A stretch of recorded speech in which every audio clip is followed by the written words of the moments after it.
Hey everyone, my name is Lizzie and today we'll be talking about what to pair with cider.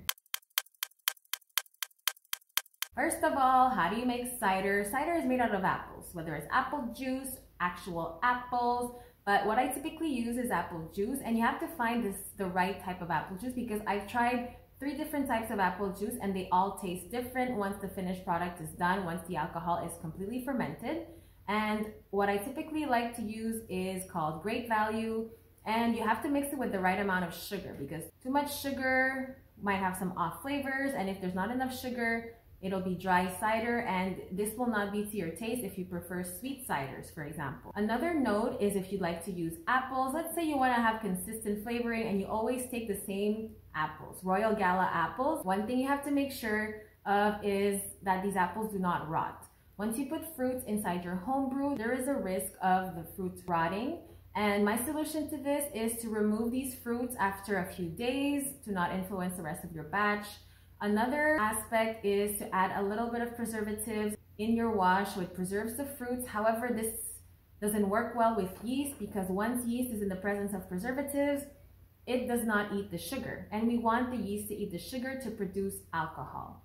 Therefore, in order to simplify cider making, I would just use juice and make sure there's no preservatives inside these juice. Unless it's citric acid or ascorbic acid, these are the only 2 preservatives that do not influence your yeast negatively. And as a rule of thumb, cider typically pairs well with pork. Cheese also is a good option, and cider with spicy food is also a go-to because lower alcohol means less burn, and the tannins of the cider will help dissolve the spiciness. Therefore, cider and spices is a good match. However, unlike wine and beer, there is no general rule for cider pairing. Whatever you like is good, just go with it. However, there are the 4 C's in cider, and these include complement, contrast, cut, and complete.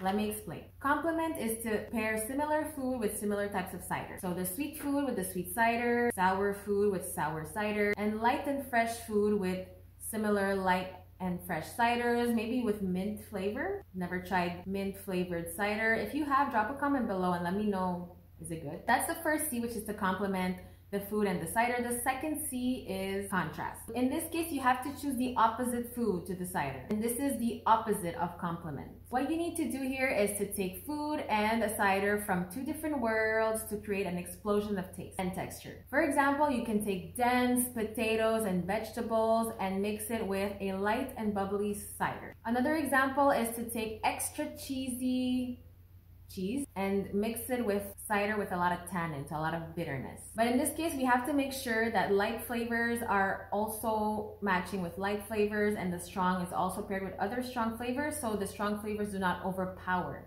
the lighter flavors. Another example would be to pair fondue with cheese with dry cider. So that was contrast. So we have complement, contrast, and the third C for cider is cut.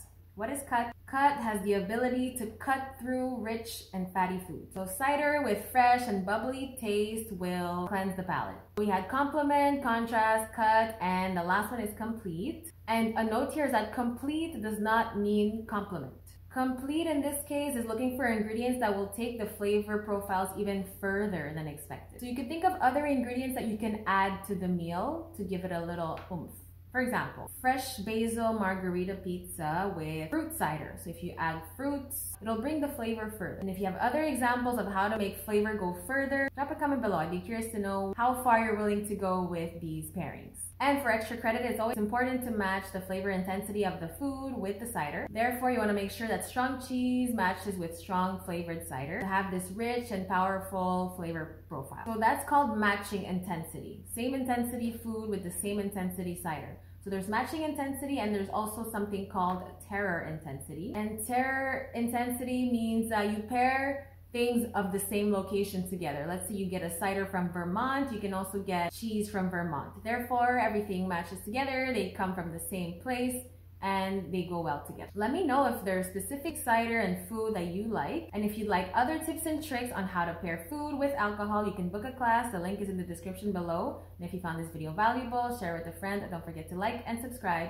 I'll see you in the next one.